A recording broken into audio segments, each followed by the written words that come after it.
Antes de todo antes, previo a la lluvia que jugó gozosa entre tus piernas, antes que todo viaje y travesías cruzaran tu camino, antes que el verbo fuera pronunciado, antes que toda sentencia hubiese sido promulgada, antes que luz y sombras separadas fueran, antes de haber nacido todo silencio sobre tus labios, antes que la erupción de un Vesubio dejase en el olvido a generaciones, antes que todo fruto fuese niebla y esperanza de una quija más postergado, antes de darte el nombre de una ciudad imprevista, antes que todo en ti fuera manzana y primavera, antes que toda primavera rodease sobre tus senos y tus sienes, bendiciendo en su silencio lo humano todo, antes que del olvido se desprenda el oro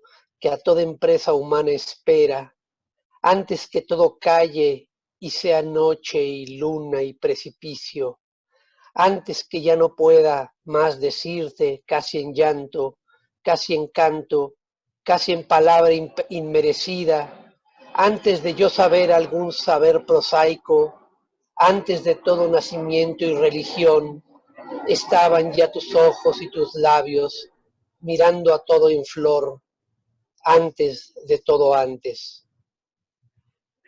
¿Qué tal? Están ustedes escuchando Yo es Otro, un programa radiofónico de Código Ciudad de México. Soy José Ángel Leiva, me da mucho gusto saludarlos y presentarles a nuestro invitado del día de hoy. Bueno, nuestro invitado del día de hoy es un personaje, una figura de la poesía y la literatura mexicana. Él es José Manuel Resillas, pues un personaje muy conocido en el medio periodístico, en el medio literario. Bienvenido, José Manuel. Gracias por la invitación, estimado José Ángel. Bueno, con José Manuel tenemos ya una larga data de conocernos. Nos conocimos por allá en El Sol de México, en el suplemento que dirigía Luis Ángel Martínez Díez y en el que colaboramos muchos escritores que, bueno, teníamos una trayectoria todavía corta, estaba todavía en boga el suplemento El Sábado del 1+1, en el cual también trabajó José Manuel Resillas, al lado de uno de los grandes promotores y hacedores del periodismo cultural que fue Huberto Batis, con quien también muchos colaboramos. José Manuel, pues tú diriges ahora una organización que tú conformaste, que es la Academia de la Poesía Mexicana, y me gustaría que nos contaras un poquito cómo surge esta idea, cómo surge esta iniciativa y qué propósito tiene esta academia. Mira, la academia surgió de una idea un poco vaga, de la constatación de observar que una serie de colegas muy queridos fallecían y de repente nos percatamos, un grupo de amigos y yo, que una de las cosas por las cuales nadie pregunta cuando algún colega fallece es dónde van a parar sus libros, sus bibliotecas. Entonces quisimos crear eh, la Academia Mexicana de Poesía, para preservar las bibliotecas de autores, que luego además es un problema para las familias, no saben qué hacer con los libros. A veces muchas de esas bibliotecas terminan regaladas o mal vendidas o se pierden. Y bueno, a la fecha contamos con nos han entregado una biblioteca que es la de Iliana Godoy, que Sí, falleció hace un par de años. sí.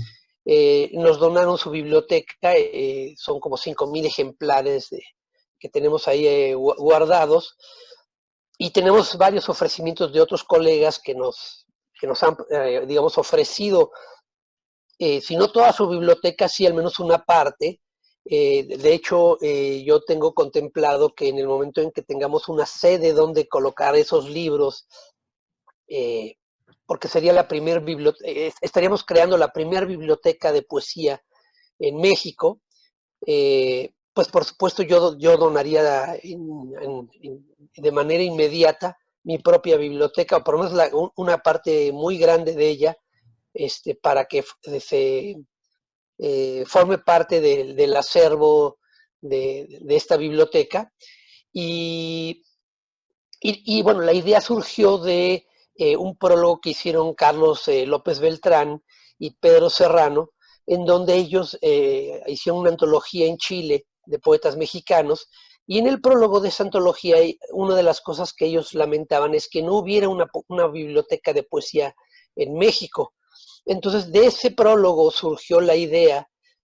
Yo la compartí, la propuse con varios amigos, y así fue como se fundó la academia. Tiene un nombre, digamos, muy formal para algunos. Algunos pensarían en la Academia de la Lengua Española, la Academia Mexicana de Historia, etcétera. Pero en realidad el nombre lo tomamos de la Academia Vienesa de Poesía, que tiene ese mismo nombre, eh, y tiene otras funciones, porque la tradición vienesa es distinta a la nuestra, pero el nombre viene de allá, de Viena. Eh, y bueno, digamos que en este momento yo tengo todos los libros de Iliana Godoy resguardados en mi casa. Estamos esperando bueno, que una vez que pase la pandemia y se arreglen algunas cosas, podamos hallar la manera de trabajar con las autoridades culturales, sean delegacionales, o es decir, locales, o un poco más amplias de la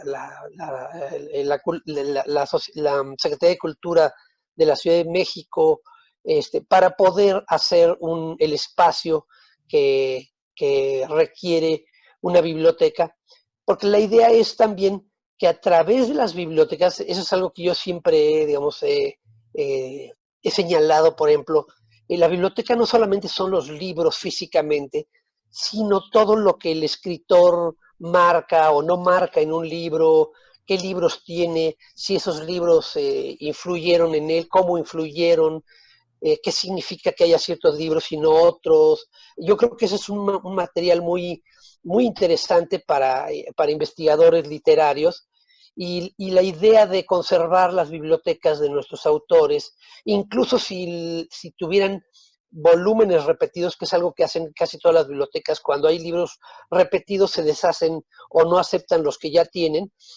Nosotros, por el contrario, no importa que un libro esté repetido varias veces en varias bibliotecas, lo más probable es que haya muchos libros repetidos, pero lo interesante son todas esas marcas que los escritores, los poetas, quizá no todos marquen los libros que leen, pero a mí me parece que por ahí hay todo un ámbito muy digno de ser estudiado, para gente que quiera abordar esos asuntos, y que de otra manera no sería posible.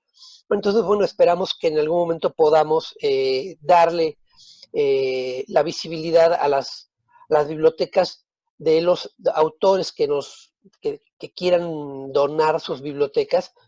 Y bueno, lo que también hay que decir es que nosotros no nos adueñamos de los libros, no somos solamente el resguardo de las bibliotecas que nos quieran dar. Nosotros no podemos pedirle a alguien que nos den, es una cuestión voluntaria, De ¿no? iniciativa personal, de las Así es. familias o de los propios poetas. Este es un proyecto pues muy ambicioso, es un proyecto muy interesante, pero yo pensaría que requiere del apoyo institucional, requiere de un apoyo económico para tener, como tú lo acabas de decir, un espacio adecuado, para tener una manera de resguardarlo, pero también pues de clasificarlo y de manejarlo con un público, entiendo, ¿no? Es un proyecto que creo que demanda un apoyo institucional. Sí, porque además una de las ideas que con Manuel Andrade, que hoy justamente se cumplen 3 años de que Manuel Andrade falleciera, que fue uno de los miembros, fue el primer miembro en el que pensé para integrar la academia. Hace 3 años falleció, entonces estamos hablando hoy en el tercer aniversario de su fallecimiento. Una de las cosas que consideramos es que probablemente algunas bibliotecas habría que digitalizarlas para ponerlas al alcance de más gente, y más ahora, digamos, que con la pandemia es muy probable que esto vaya permanecer bastante tiempo así como estamos, digamos, en este aislamiento regulado al que estamos siendo, digamos, del que no podemos escapar.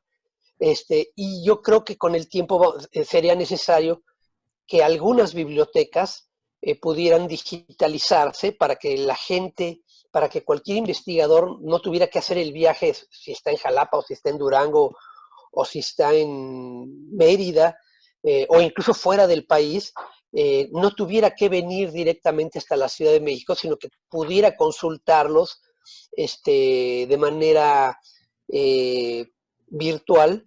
Y bueno, para eso hay, digamos, uno puede acudir incluso, no sé, a Google o a Amazon para que ellos hagan ese trabajo de digitalización de libros en particular.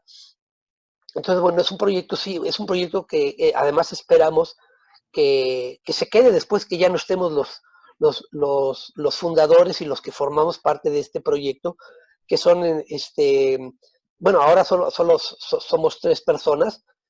Somos Roxana Elbridge Thomas, que es poeta, maestra universitaria, especialista Sí. en el Renacimiento y en Sor Juana, una poeta a la que yo Y respeto poesía mucho. catalana también es especialista. Sí, así es. Está Rebeca Ocaranza Bastida, que es una editora muy acuciosa y que ha trabajado para el Fondo de Cultura Económica y la UNAM y varias editoriales importantes. Y yo. Entonces somos 3 personas que en algún momento ya no vamos a estar aquí. Entonces el proyecto de la academia, lo que importa es eso, los libros y no los nombres de los que estamos en ella, porque, pues bueno, cada uno de nosotros hace su trabajo y lo que hagamos ahí quedará para que otros lo lean, pero el proteger y preservar los libros que nos quieran donar, por ejemplo, hay ofrecimientos que no hemos podido aceptar porque digo, si yo acepto más libros, me tendría Sí, que salir de mi propia claro, casa, ¿no? así es. Tú hablaste hace un momento de la intención de esta academia de darle visibilidad a, al acervo de los poetas, pero también entiendo que de su trabajo, de su trayectoria y de su obra. En estos momentos que vivimos, José Manuel, donde lo físico comienza a tomar distancia, donde el libro de papel también comienza a perder terreno ante, pues, ante el libro electrónico, porque es la forma más segura de adquirirlo. No hay un comercio en este momento entre Europa y América, entre ciertos países de América y entre los países latinoamericanos. Por ejemplo, México tiene abiertas las fronteras, pero, por ejemplo, Perú, Chile, Argentina, Uruguay están cerrados. Entonces, todo esto implica una reflexión sobre el término de visibilidad. Y tú eres, pues, de alguna manera un asiduo también de las redes sociales, no demasiado, pero por ahí se te ve de vez en cuando. Y te quería preguntar, ¿cuál es tu reflexión sobre esto? Porque lo cierto es que hoy en día fluyen muchísimos nombres, muchísimos encuentros, muchos festivales, lecturas, recitales, videos, es decir, hay el cauce que transcurre o los causos que transcurren por la red son impresionantes y no hay tiempo que sea suficiente para atender tanta información y tanta presencia y tanta visibilidad. Bueno, mira, mi reflexión es que el libro físico de papel no No, está, no riñe. no riñe con otro tipo de, digamos, formas de visibilizar la poesía.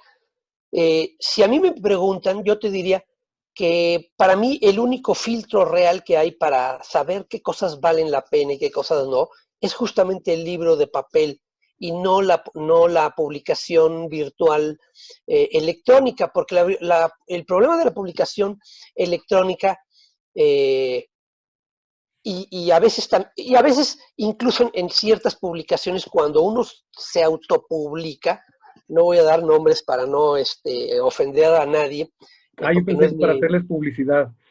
También, este, pero el hecho de que no haya filtros en el mundo de lo virtual hace que muchas cosas que estén por allí te hagan perder el tiempo y de repente tú ves encuentros de poesía en donde sea y cuando te echamos a ver lo que están leyendo, de repente hay veces que dices, no puede ser que haya perdido mi tiempo viendo, hay cosas que son como festivales sin que eso sea, digamos, de meritar ese tipo de festivales, pero parecen festivales escolares, ¿no? Donde los estudiantes leen sus tareas frente a los maestros. Este, y yo creo que el libro de papel físico es el único garante de que haya un filtro real sobre ciertas obras que de otra manera quizá no llegarían. Es decir, ahora tú puedes publicar eh, casi de manera irrestricta en donde sea y ponerlo a disposición de todo mundo a través de las redes sociales, porque ahí no hay filtros, no hay quien dictamine un libro y diga, es que esto no se puede publicar, o es un libro al que le falta trabajo, o está mal escrito, o etcétera, etcétera. Y para mí sí, los libros, el libro físico de papel sigue siendo digamos, el, el horizonte o el punto al que un escritor serio quiere llegar, porque uno sabe que esos libros suelen ser juzgados un poco como los concursos, aunque ahí también hay siempre sus asegúnes, pero bueno, son juzgados por otros colegas que leen tu libro y le dan el visto bueno. Entonces, cuando se deja de lado esa clase de filtros, uno se encuentra con cosas espantosas, decepcionantes, y eso puede llegar incluso a ocurrir también, no digo que no, con los libros físicos. Me ha pasado recientemente, en algún caso, algo parecido, pero porque se trató pues, de alguna manera de una autoedición. A pesar de que tanto el autor como la editorial son, digamos, tienen cierto nombre y cierto prestigio, tanto en México como en España, es muy claro que se trata de un proyecto donde no hay filtros, donde no hay nadie que sea capaz de leer críticamente lo que llega. Entonces, cuando no hay esos filtros, el resultado puede ser como encontrarte en un caos donde no hay dirección, donde no hay nada que te guíe realmente. Este, y salvo que sea alguien que tú ya conozcas o un proyecto que ya esté bien estabilizado y bien conocido, yo sigo pensando que los libros físicos siguen siendo el mejor filtro para saber qué cosas valen la pena y qué cosas no. Claro. En nuestro tiempo, tú eres un poco más joven que yo, pero no demasiado, pero formamos parte de una época donde ser publicado en un suplemento, en una revista, publicar un libro, no era fácil, no era un acceso que estuviera abierto a cualquiera, había muchos filtros. Y ser poeta implicaba quizás algo hasta un poco extraño, no era algo que te diera particularmente prestigio, ¿no? Publicar novela, cuento, etcétera, ser un escritor, como se dice, sí. Hoy en día existen muchas facilidades para publicar. Tú puedes publicar tu propio libro electrónico, puedes pagar, como tú dices, esas autoediciones. Hay editoriales que te ofrecen publicarte tu libro, un tiraje corto, porque pagas, o formar parte de antologías. Hay negocios para hacer antologías de poetas. Sobre esto supongo que tú has reflexionado también esa relación otra vez de la visibilidad, del prestigio, de ser poetas, es decir, de escribir versos, y cada vez lo hace más gente. ¿Qué reflexiones has hecho en torno a esto, José Manuel? Bueno, hay más gente escribiendo, como dices, versos, pero no necesariamente poemas o poesía, que es todavía más ambicioso, ¿no? Es evidente que hay todo un negocio detrás de esto. Incluso hay cosas que son increíbles de gente que ofrece servicios de corregirte tu libro. Digo, en la época que nosotros trabajamos, por ejemplo, con Huberto Batis o con Luis Ángel Martínez, o escribías bien o escribías bien. Si tú entregabas un texto mal escrito, pues simplemente no te lo devolvían. Ahora hay gente que te ofrece ese trabajo de cuidar, de que no se te vayan, que escribas, no importa cómo escribas, ellos te hacen la corrección. eh, y yo recuerdo incluso que alguna vez tuve una plática con Carlos Montemayor, que hablaba de que una de las obligaciones del escritor es conocer su lengua. Toda esta generación de gente que escribe, y a veces no son gente joven, hay gente que son mayores que tú o que yo, pero que son aficionados a la literatura, y que no tienen una relación seria con la literatura, no entienden que la literatura no es una cuestión de lo que yo siento, sino que es una relación con la tradición. Y muchas veces esa gente no tiene, pues no conoce ni siquiera la tradición más inmediata de la poesía que se hace en México o en su país. No conoce, no sabe a qué tradición referirse. Eh, y creo que nosotros cuando empezamos sabíamos que había todo un grupo de gentes que eran con quienes queríamos dialogar y que queríamos que también fueran ellos quienes nos leyeran. Ahora muchos de estos aspirantes a escritores que andan por allí, que publican en este tipo de espacios, pues lo que quieren es simplemente que aparezca, como dijo un día un amigo, Cosme Álvarez, cuando alguien le trajo un libro de poemas, le dijo, no, ese no es un libro de poemas, es un montón de hojas con tu nombre en cada página, ¿no? Bueno, así son muchos de los autores entre comillas, que andan por allí, que publican de esa manera, pero no es como para preocuparse tampoco porque, bueno, son libros que no, Ernst Junger decía que escritor cualquiera podía hacerlo, porque simplemente el escritor es el que escribe, pero ser autor, eso hay que ganárselo. Y pues esa gente no aspira a eso, entonces es como los que juegan fútbol en los deportivos y demás, pues bueno, sería muy raro que alguien que esté en un deportivo jugando fútbol con otros amigos salte a un equipo de primera división o algo así, que es donde uno generalmente ve los deportes, ¿no? El fútbol o el béisbol o el deporte que sea. Uno quiere ver a los profesionales, no a los amateurs, a menos que tu hijo esté en ese ámbito, bueno, pues entonces sí vas, ¿no? O un amigo o algo así. Pero en literatura es algo parecido. A quienes quieres leer son a los que ya uno conoce porque tienen una trayectoria avalada por un montón de otros colegas. Ajá, entonces mi reflexión es que sí, hay un montón de gente que anda en ese medio, pero que pues ni le hacen daño realmente al ejercicio real de la literatura. Ojalá se convirtieran más que en ser aspirantes a ser escritores, se convirtieran en buenos lectores, que eso es creo que es lo que hace falta. Es lo que te iba a decir, para allá iba justamente, que me parece que hay que reivindicar el papel del lector. Si tú te das cuenta, cada vez hay menos reseñas de libros, cada vez hay menos gente que reseña libros, y no me refiero a una reseña descriptiva, donde haya una sugerencia de un libro, sino estas reseñas que te dan elementos para decidir, para optar por una lectura. El problema que veo yo hoy en día sobre todo es el tomar decisiones, el ser selectivos en un ámbito, como ya lo dijimos, saturado de información y saturado de ofertas de lectura. Pero yo pienso que el propio autor, como tú le llamas, ha dejado de ser un lector. Creo que hemos pasado más a preocuparnos más por publicar más libros que por leer más libros.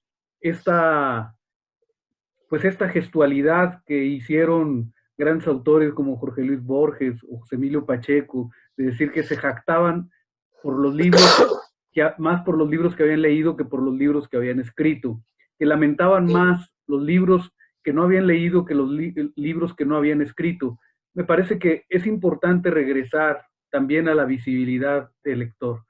Porque yo creo que todos surgimos como lectores, ¿no? No sé en tu caso, pero en mi caso fue la necesidad de compartir las lecturas, el deseo de encontrar un interlocutor a quien decirle, mira, acabo de leer este libro maravilloso, ojalá y lo puedas leer, es decir, contagiar a los demás de esa emoción.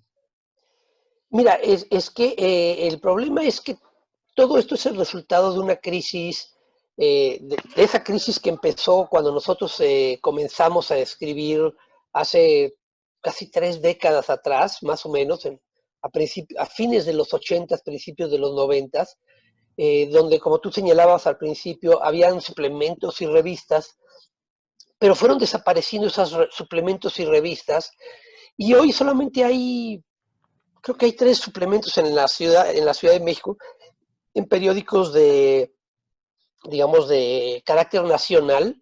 Creo que el Universal, el Milenio ¿y cuál es el otro? Algún otro que ahorita se me La olvida. razón. La Razón. Pero en algunos casos, por ejemplo, de La Razón es un suplemento que es casi una hoja parroquial. Ajá. Y en el que además el editor no, no funge como los editores que nosotros conocimos, como Huberto Batis, sino que él quiere decidir todo y es más bien como una especie de tiranito pequeño que él decide qué se publica y qué no. O sea, no es alguien que no es alguien que sea un escritor como eran los directores de suplementos de nuestra época. Y un O sea, tú lector piensas, atento, ¿no? Y un lector atento a lo que además, está no, transcurriendo.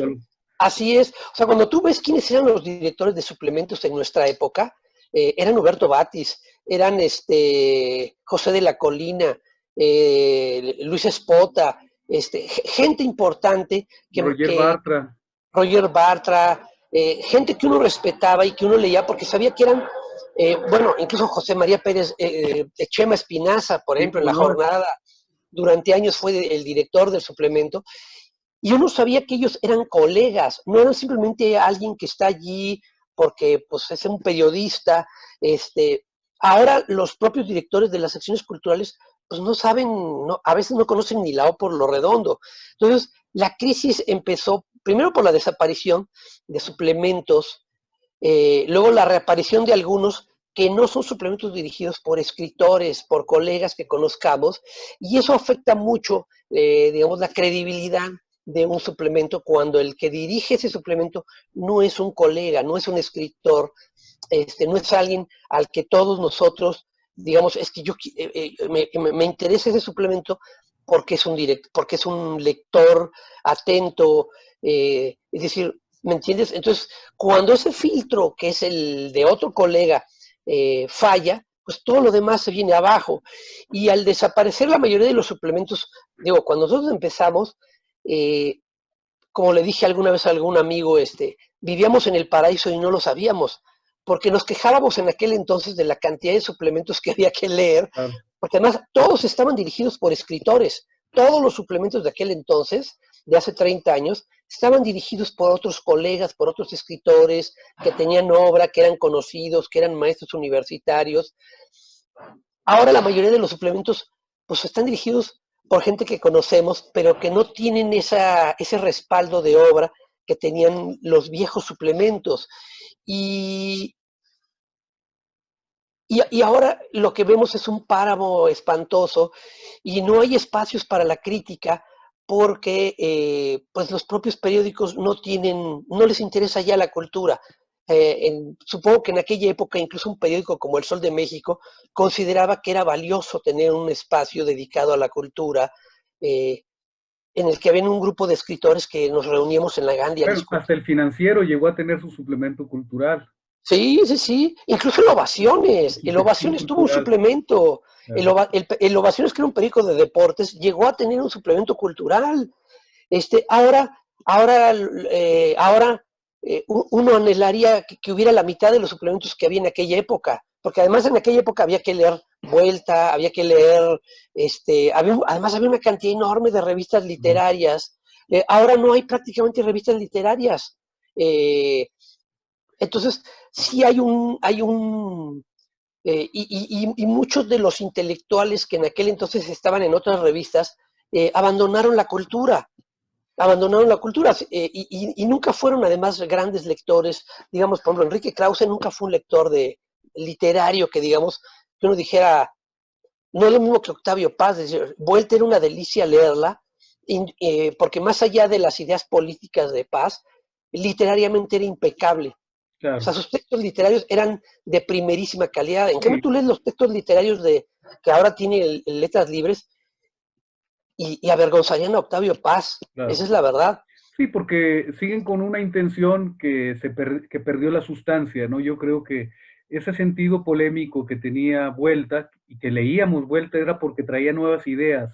Siempre venían Claro, ideas que nos hacían ir un poquito más adelante y que era muy sano porque confrontaba también un sistema ideológico, un sistema intelectual de una izquierda que intentaba renovarse, pero que no lo lograba también, que era en ese sentido, pues una izquierda apegada todavía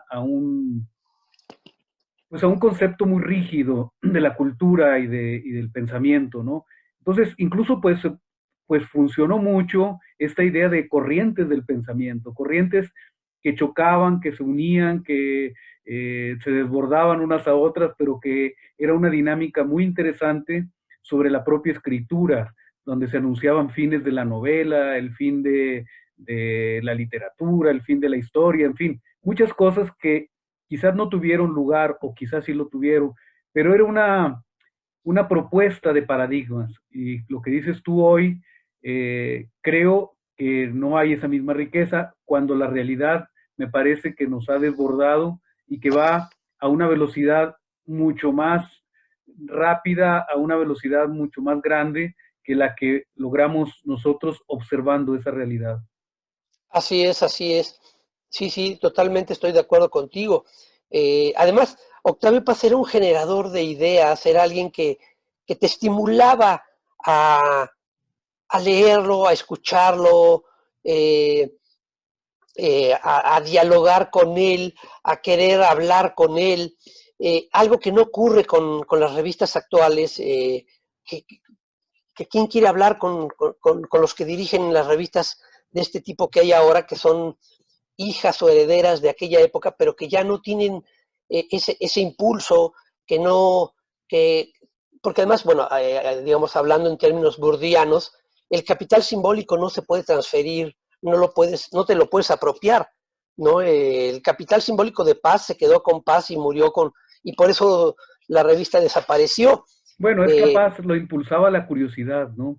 Era una curiosidad permanente. A veces podía uno no estar de acuerdo con sus ideas, pero hay que reconocer que siempre nos sorprendía el brillo, la audacia. Yo creo que todavía al final de su vida, en la llama doble o en la propuesta sobre sus reflexiones sobre la nueva poesía, son deslumbrantes. Un hombre de 84 años pensando sí, en la nueva en las nuevas formas de la escritura, ¿no? Cómo van a transcurrir. sí, sí, sí, sí.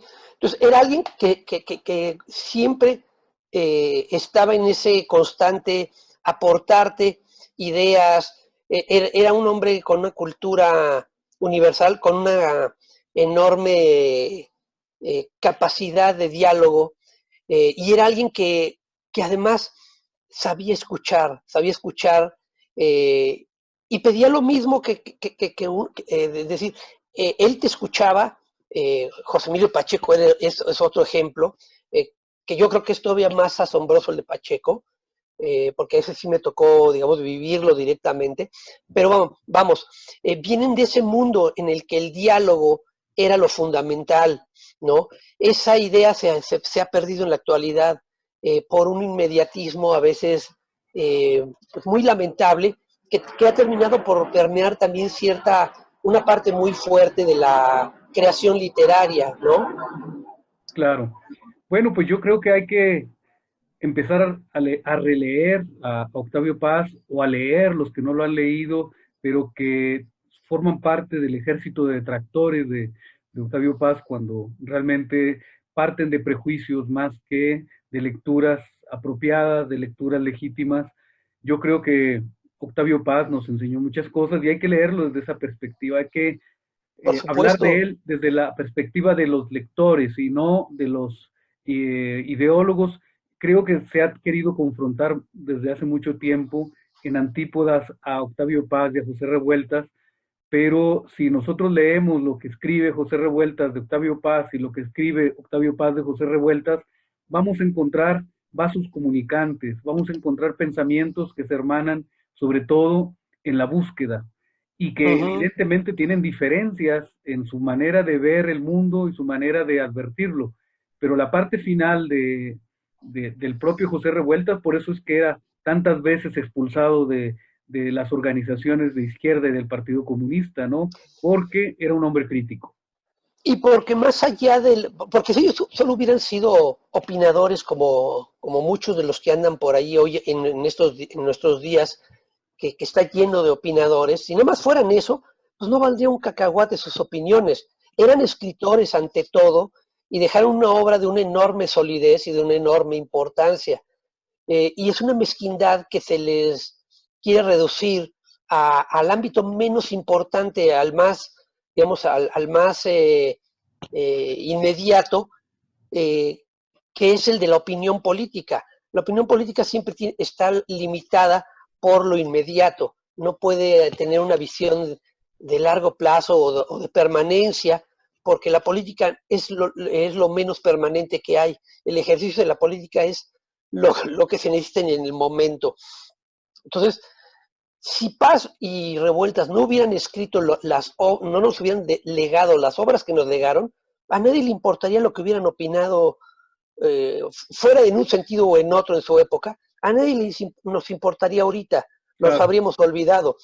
Por lo que son valiosos es por la obra que crearon, y eso es lo que es realmente importante en ellos. claro. José Manuel, pues vamos a escucharte, vamos a escuchar otro poema tuyo, un poema que sea más o menos breve y que nos permita entrar a la segunda parte del programa. Entonces tú me Muy dices bien, cuando estés, ¿estás listo ya? ya. Hay criminales que quieren encender antorchas, hacer arder todos los puentes, tirar todos los muros levantados y abjurar de toda fe que no esté viva, derribar estatuas y monumentos de un pasado pétreo, matar a oscuros reyesuelos, tirar por la borda coronas y oropeles, bañarse en sangre por el presente, hundir las manos en el pecho ajeno y arrancarle el turbio corazón. Yo soy un criminal que busca hacerlo todo en ti. Merezco que me entierren vivo entre tus piernas. ¿Qué tal? Están ustedes escuchando Yo es Otro, un programa radiofónico de Código Ciudad de México. Soy José Ángel Leiva, me da mucho gusto saludarlos y presentarles a nuestro invitado del día de hoy. Él ha estado ya en un segmento anterior conversando pues sobre literatura, sobre poesía, sobre la visibilidad de la obra de los poetas, pero también hablándonos un poco de lo que es la Academia de la Poesía Mexicana que él dirige. Bienvenido, José Manuel. Gracias, gracias. Bueno, con José Manuel estábamos hablando en la parte final del programa anterior sobre esta relación de personalidades, de figuras que aparentemente son contradictorias, que aparentemente están instaladas en las antípodas del pensamiento, en las antípodas de la visión política del mundo, pero que vemos que al final de cuentas los une una pasión crítica. Y sobre esto, José Manuel, te quería preguntar, últimamente he estado releyendo a George Orwell, Aldous Huxley, sobre estas visiones de mundos felices, de mundos totalitarios, de mundos donde los individuos son manipulados, manejados, y también en esta visión de que lo importante desde la perspectiva de un capitalismo que se renueva y un capitalismo que es como un alien, lo más importante es el consumismo, o sea, estimular pues esa visión, esa necesidad creada de consumir y pues consumarnos en ese consumismo. Creo que en este momento que estamos viviendo de la pandemia, las empresas que han sobrevivido son justamente las que tienen instalados todos sus negocios en la red, pero todo está ocurriendo en el mundo virtual. ¿Qué piensas tú al recordar, al evocar estas visiones de estas figuras que por cierto son británicos los dos, ¿verdad? Aldous Huxley y George Sí, Orwell. sí. Son visiones que coinciden en esa manera de advertir un capitalismo feroz, o como lo hizo Eric Fromm también, decir, los Ujú. neofreudianos y los neomarxistas también advertían que nos hemos conformado, que hemos conformado nuestra situación en el mundo a partir del tener y no del ser. Bueno, Ernst Junger decía, hablando de este consumir y consumir, que, y es muy claro en los términos en que él dice este aforismo, dice que consumimos cultura como quien consume cigarros, ¿no? Y la idea de consumir, en este sentido ígneo al que se refiere Junger, es muy claro, ¿no? Un cigarro no deja huellas, se consume en sí mismo y se agota, y hay que fumarse otro cigarro. Yo creo que pues en esta idea de consumir y de ser consumidores, nos estamos comiendo el planeta, nos estamos, estamos haciendo lo impensable, que es pensar que el planeta puede soportar cualquier cosa y que podemos hacer lo que sea sin que haya consecuencias. Y, y en ese sentido, creo que la pandemia ha hecho ver, por lo menos en un sector quizá siempre muy limitado, que es donde estamos tú y yo, que es el de los escritores, el de los colegas, nos ha hecho ver, al menos a mí, me hizo confirmar lo que es realmente importante, eh, no lo contingente, no lo que está ocurriendo en este momento, que por supuesto, digamos, la pandemia hace pensar que eso es lo importante, y en un sentido vital o biológico o médico sí es lo importante, pero es algo contingente porque a final de cuentas lo que va a quedar es algo distinto. Y a mí me ha hecho pensar que tenemos que regresar a lo que es realmente valioso, a lo que es aquello trascendente. Y eso es lo que nos ofrece el arte, la poesía, la música.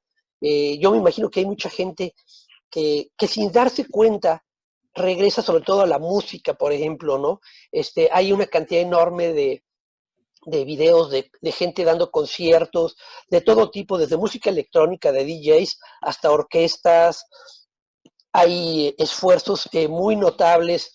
La OSLA, por ejemplo, ha grabado varios videos con todos los músicos de la orquesta tocando en sus casas y después juntándolos en un video para tocar X. Y hay videos, por ahí hicieron un video muy simpático de un fragmento del Cascanueces de Tchaikovsky, por ejemplo, y que todo eso, bueno, es aprovechar la tecnología, pero es también el recordatorio de que lo que nos importa son ese tipo de manifestaciones que a veces no les prestamos atención. Leer un poema o una novela o escuchar un concierto o una obra. No hay semana, o a veces casi no hay día, que no se estrene algún concierto, algún recital en YouTube. Por ejemplo, hay una cantidad enorme de anuncios de conciertos que se van a dar en tal o cual fecha. Y creo que eso es algo que ha cambiado incluso algunas nociones, o ha puesto en entredicho algunas nociones como cuestiones de derechos de autor y otras, porque frente a la pandemia, frente al aislamiento, lo que importa es el acercarse a las obras. Entonces, creo que la tecnología puede ayudar a que la gente se acerque.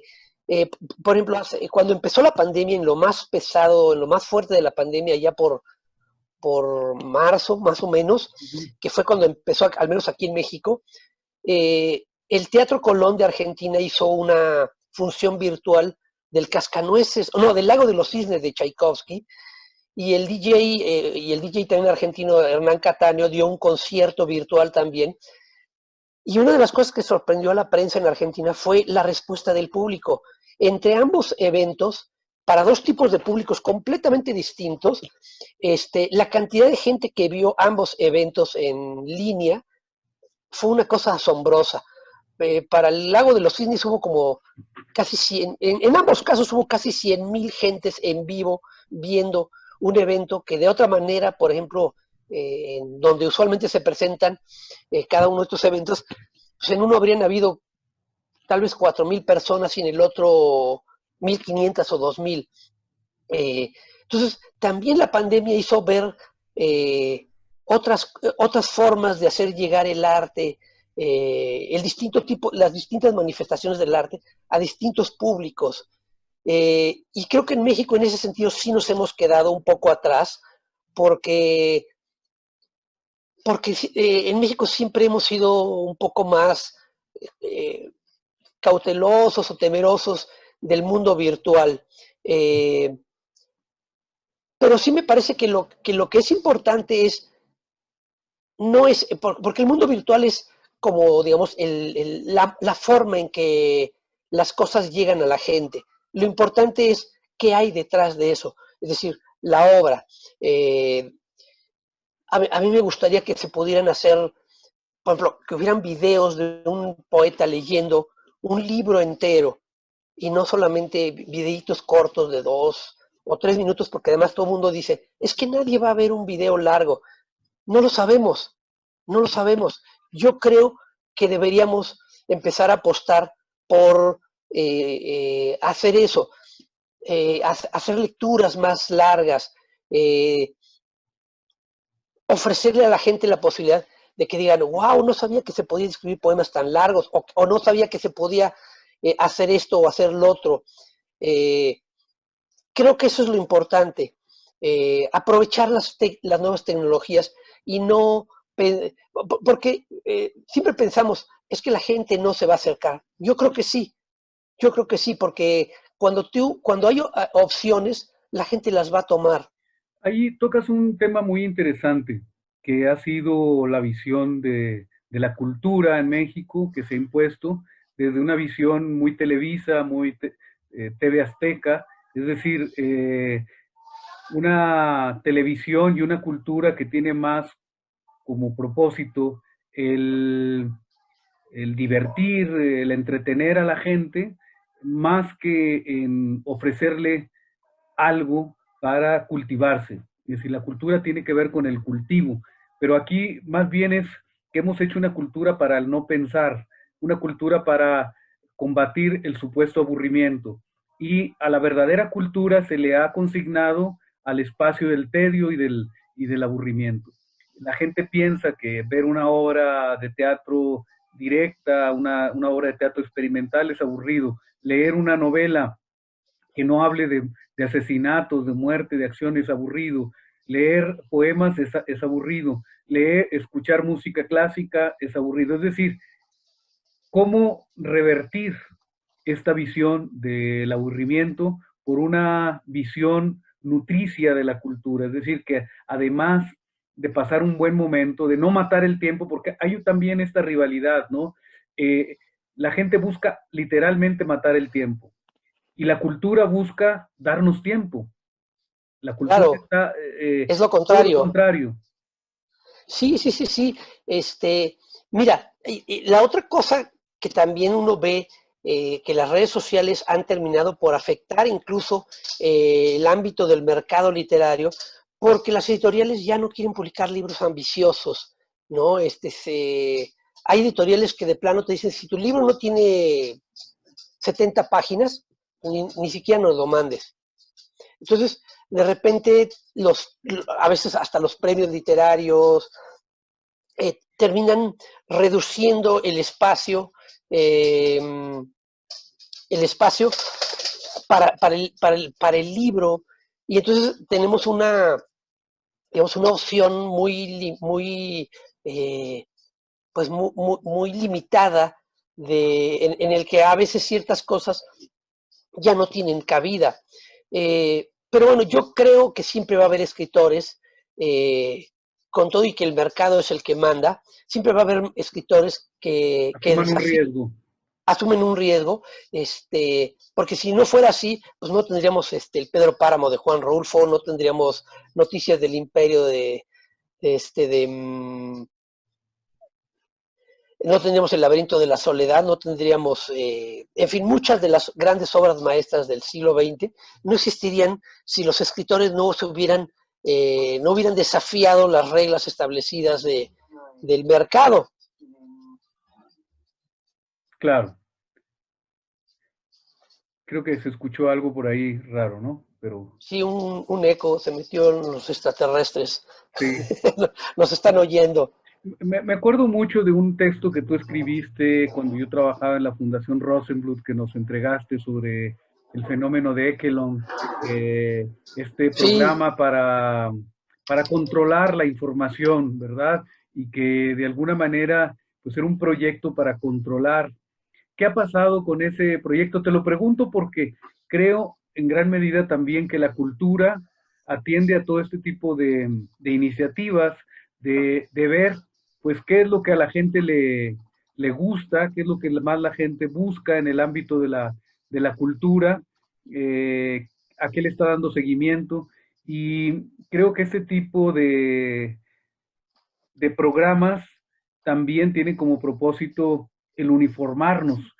A veces creo yo, por ejemplo, que todos estos programas culturales, de políticas culturales, de concursos, de becas, de premios, etcétera, tienen como propósito uniformar también la poesía, uniformar el arte.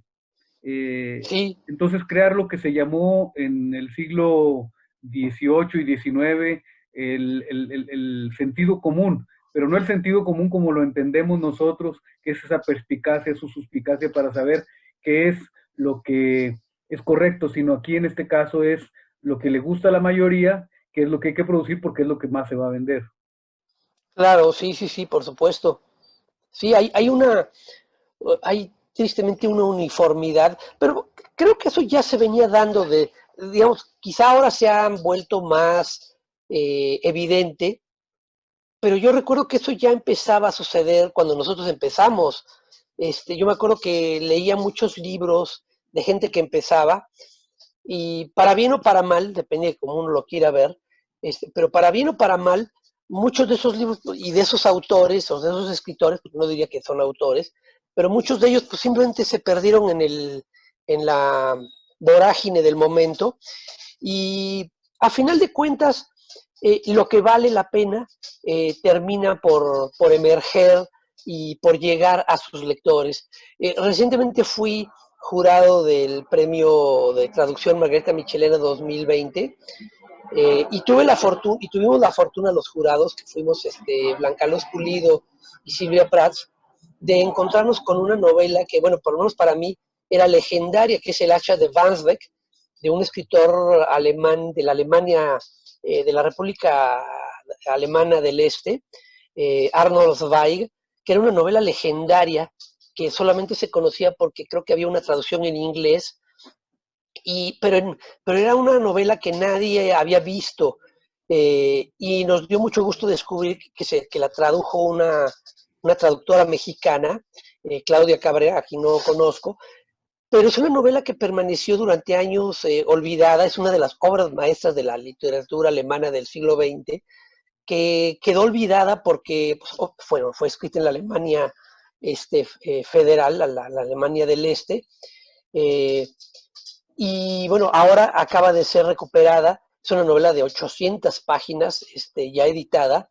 Es una gran novela, y es un ejemplo de que si tú eres un escritor ambicioso, no importa cuánto tiempo pase. Esta novela se publicó hace 70, 80 años, no recuerdo bien, pero finalmente apareció en español. Entonces, yo creo que si uno es ambicioso, si uno es riguroso, no importa si eres ignorado, si nadie te pela, tarde o temprano esa obra va a imponerse, va a encontrar a alguien que diga, esto es valioso, hay que recuperarlo, hay que rescatarlo. Más allá de los tejes y manejes del momento, las obras valiosas terminan por imponerse. Entonces, eh, creo que siempre hay una especie de uniformidad en el mercado. El mercado siempre va a apostar por la uniformidad porque es la manera en que garantiza las ventas y sus propios beneficios, pero las grandes obras igual van a terminar por imponerse en algún momento, así sea 70, 80 años después, como ocurrió con esta novela. Ajá. Entonces, yo creo que aquellos autores que hoy en día estén en sus casas encerrados cuestionándose, es que hay que escribir lo que el mercado quiere. No, el mercado no te puede imponer lo que quiere, a menos que tú lo permitas. Claro. Entonces, si uno no permite esas imposiciones, eh, vas a crear una obra que valga la pena, así te tome 20 años hallar un editor o se publique después de muerto, ¿no? Por eso te decía la importancia de los lectores, de estos reseñistas que finalmente ofrecen su propia lectura y que recomiendan lecturas que van más allá del mercado, de la uniformidad, de la coyuntura, de la moda. Y creo que también allí, ya que lo pones de ese modo, pues creo que es importante la existencia de pequeñas editoriales, de estas llamadas editoriales independientes, que publican todo aquello que el gran mercado editorial desecha o le niega el acceso, y que suelen ser obras muy importantes, que a veces son obras iniciales de autores que más tarde van a ser grandes figuras. Y lo mismo pienso que son los proyectos del Estado, que el Estado tiene como función publicar obras que no necesariamente van a ser grandes, van a ser bestsellers, sino que son obras que aportan al pensamiento, que aportan al conocimiento, y creo que la labor que han realizado editoriales como el Fondo de Cultura o Monte Ávila en Venezuela, o la colección Ayacucho, no sé si te acuerdas, ¿no? Bueno, pero bueno, la biblioteca de Ayacucho pues es la colección literaria Exacto. más importante de América Latina, Así. y ese es, pues, digamos, más bien para obras ya consagradas, ¿no? No es para, lamentablemente no es para nosotros, ¿no? Para No, que no, pudiéramos aspirar a ella tendríamos primero que estar muertos. Ese es el primer criterio. Pero sí, bueno, la biblioteca de Ayacucho o sea, no hay nada que se le parezca en lengua española, no hay nada que se parezca a la biblioteca de Ayacucho. Pero bueno, mira, las editoriales independientes siempre fue así. Octavio Paz mismo no empezó publicando en Seis Barral o ni siquiera en Joaquín Ortiz. Sus primeros libros fueron editados. Yo alguna vez vi en el centro uno de sus primeros libros, una plaquetita muy pequeña, no me acuerdo cómo se llamaba, pero era una editorial de esas así como las que hoy hay como las independientes de hoy en día, y tardó mucho tiempo Paz en llegar a grandes editoriales. O sea, su primer gran paso fue cuando publicó Libertad bajo palabra, que fue la primera recopilación de su poesía, que lo publicó el Fondo de Cultura Económica. De ahí empezó a dar el salto poco a poco a editoriales ya de otro tipo, ya no en editoriales pequeñas, independientes, con tirajes y distribución limitada. Entonces, esto sí, ha existido desde siempre. Eh, Hoy nosotros pensamos por ejemplo, en una editorial como Botas, que editó a Villaurrutia, a muchos de los contemporáneos y a muchos escritores Martín Luis importantes. Guzmán. Ajá, pero en su momento era una editorial pequeña, independiente, con recursos limitados. eh, y bueno, la propia Joaquín Mortiz era una editorial pequeñita que estaba ahí en la colonia Roma durante años, hasta que después la engulló Planeta, y en ese proceso de engullimiento terminó por darle en la torre, terminarla y acabarla, ¿no? Pero, pero, pero incluso Joaquín Mortiz empezó siendo una editorial pequeña. La misma era, empezó siendo una editorial pequeña, ahorita ya es una editorial, digamos, mediana, no se le puede llamar todavía una editorial grande, pero es una editorial de tamaño respetable. Y hay editoriales que han empezado así. Sexto Piso también empezó como una editorial muy imaginativa. A mí en lo personal, a donde han llegado ahora me parece me parece una Menos editorial mucho atractivo. menos atractiva, más comercial. Eh, y así se empieza, pero sí necesitaríamos que hubiera más reseñas, que quienes hoy en día tienen esos espacios, la poca gente que se dedica a eso, entendiera que la reseña no es darle publicidad a un libro, no es un acto de, acaba de salir este libro y como es de mi amigo, lo voy a... No, les falta esa, por ejemplo, esa inteligencia que tenían los viejos maestros que nosotros conocimos, Octavio Paz, por ejemplo. Cualquier texto de Paz reseñando un libro es iluminador porque te das cuenta de que no era alguien que estaba haciendo trabajo de publicitario, sino era alguien que tenía todo un bagaje cultural y literario que le permitía entender la importancia de un libro.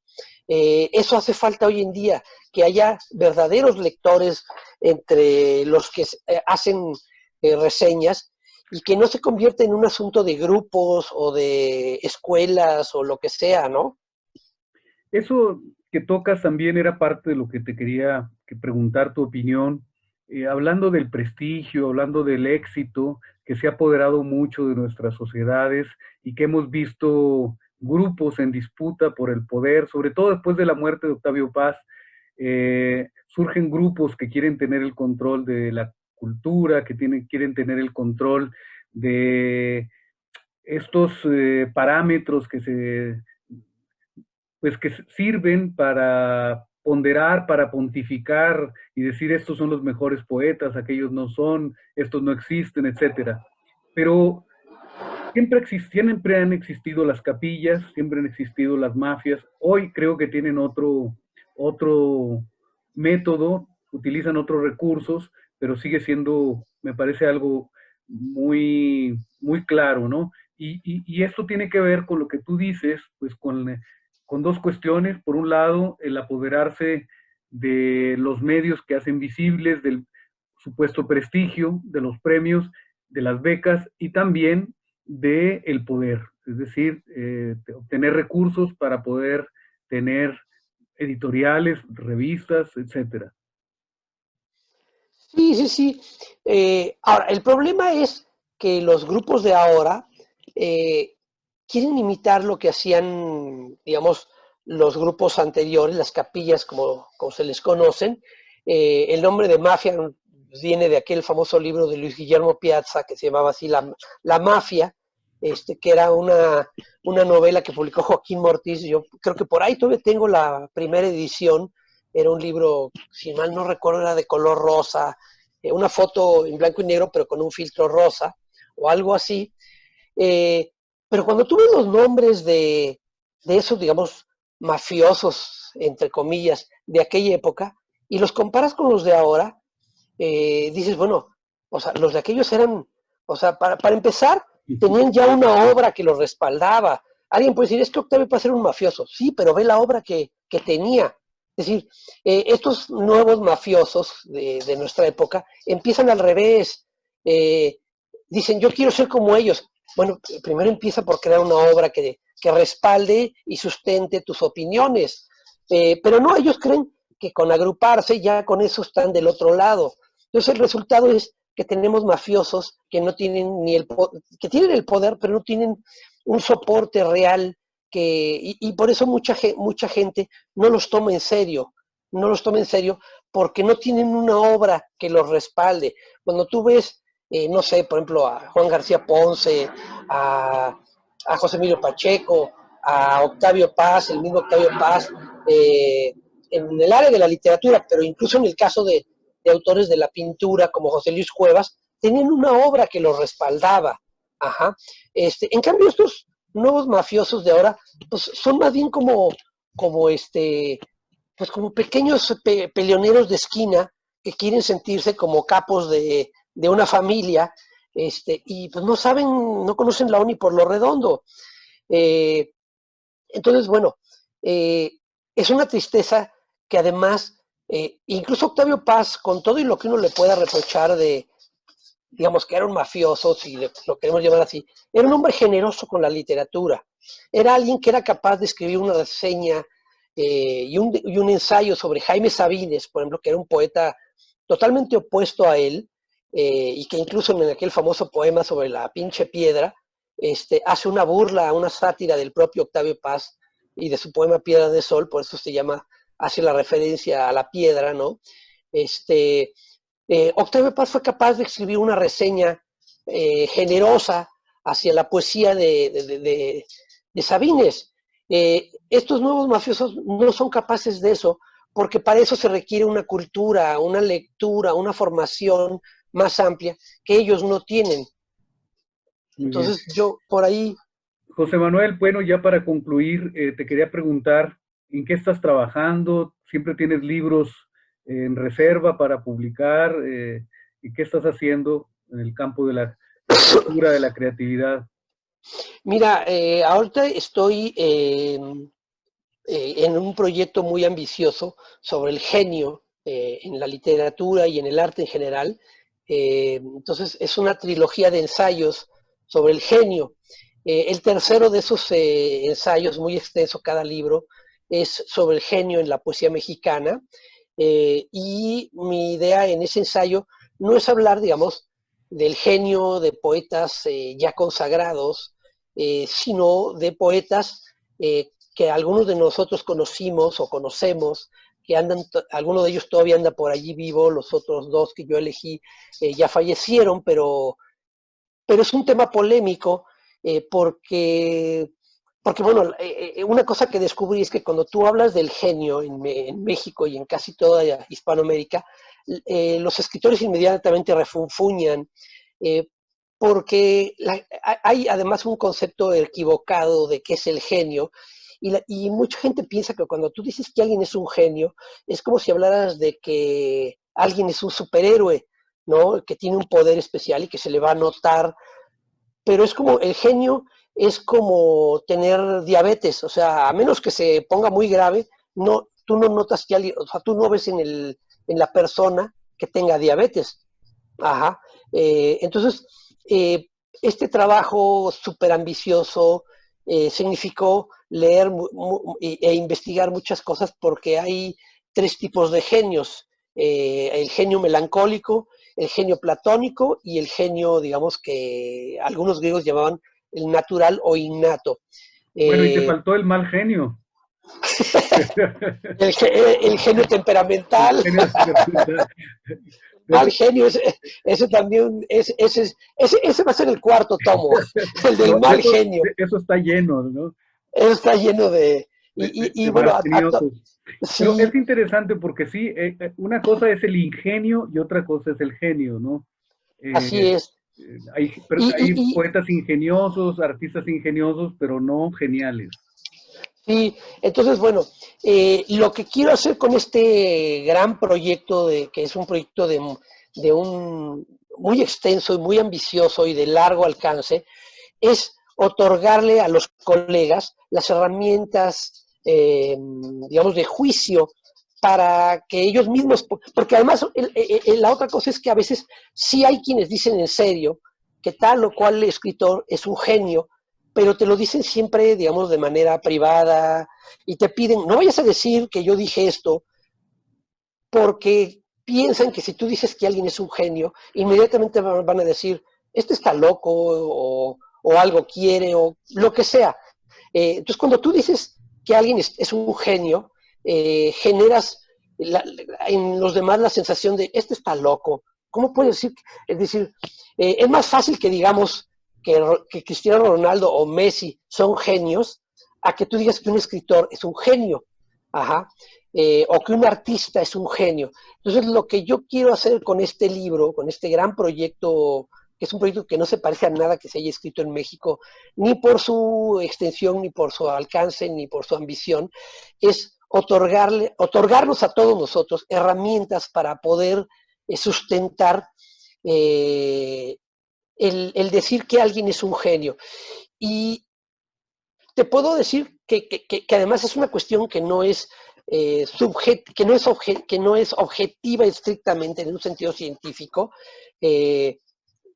sino que por supuesto tiene que empezar por lo subjetivo. Toda valoración estética, según Kant, parte de una cuestión subjetiva, de qué es lo que yo considero. Y bueno, una de las partes que explico en el libro con muchísimo detalle, por ejemplo, con más detalle del que uno podría imaginarse, es justamente la teoría del genio de Kant, que es la que yo utilizo. La de Kant es una teoría muy restrictiva del genio, porque es una teoría que solo se aplica única y exclusivamente al artista, no se aplica a ningún otro tipo. Hay gente que puede decir, bueno, pero entonces los científicos o los biólogos o Los gente que, políticos. ajá, yo utilizo elegí la de Kant porque me parece que es la más adecuada por un lado, porque es la que te ofrece elementos, a pesar de que parte de una cuestión subjetiva, te ofrece elementos muy claros, objetivos, de cómo valorar y de cómo certificar que alguien es un genio. Claro. Pues ahí tienes también tienes Aerostratus de Pessoa, donde es un alegato sobre el talentoso, el inteligente, el creativo y el genio. Sí, Supongo que él se daba cuenta de que él lo era y por eso sí, de hecho, argumentaba, ¿no? en El Acantilado acaban de publicar hace 1 o 2 años un libro, todos sus textos sobre el genio y la locura particularmente, ¿no? Este, y es evidente que Pessoa a quien sigue es a Schopenhauer, porque él habla de, tal como Schopenhauer lo propone en El mundo como voluntad y representación, él, digamos, quiere ampliar la visión de Kant del genio como artista a aplicarlo al pensador, es decir, al filósofo. Y Pessoa se hace eco de esa, digamos, esa idea de Schopenhauer, pero en mi caso tengo un cierto eh, límite contra esa idea, porque el hecho de que uno acepte que, como dice Schopenhauer y como dice el propio Pessoa, de que el genio es el que piensa y piensa más profundo que los demás, abre la puerta a lo que uno podría llamar el genio improductivo, es decir, alguien que no necesita crear nada para ser un genio. Es decir, como los exámenes del coeficiente intelectual, el IQ, que está lleno de gente así, que tiene un muy elevado nivel de IQ, pero cuando tú ves quiénes son, pues no han hecho nada. No. Yo alguna vez vi un documental donde uno de ellos decía, estoy esperando que llegue la gran idea, que demuestre que soy un genio, ¿no? Entonces, abrir esa puerta me parece peligroso y prefiero una visión más restrictiva como la de Kant, porque es mucho más objetiva y te permite tener elementos más claros en el juicio. Entonces, lo que yo hago en este larguísimo ensayo son, calculo que van a ser más de 800 páginas en 3 tomos, porque hay todo un tomo que es una investigación sobre el genio melancólico, por ejemplo, ¿no? Cómo sobrevivió el término melancolía de los griegos en el famoso problema 30 de Aristóteles hasta nuestros días, ¿no? Eh, entonces es un trabajo muy ambicioso el que estoy haciendo en este ensayo, que todavía estoy en proceso sobre todo el último tomo, estoy en el proceso todavía de aterrizar algunas cosas, de detallar más algunas ideas y algunos ejemplos de todo el libro, pero bueno, espero que en algún momento este trabajo tan ambicioso vea Culmine. la luz, culmine y vea la luz. Tengo un par de libros de poemas terminados, bueno, varios libros de poemas terminados, pero digamos que uno de los proyectos que uno de los más ambiciosos que he realizado es el rescate del poeta Juan Bautista Villaseca, eh, cuya obra estuvo a punto de perderse y de puro milagro primero me lo topé por casualidad de las casualidades de la vida y tuve la fortuna de ser el que finalmente rescató la obra de alguien que es una leyenda en el medio literario informal de México.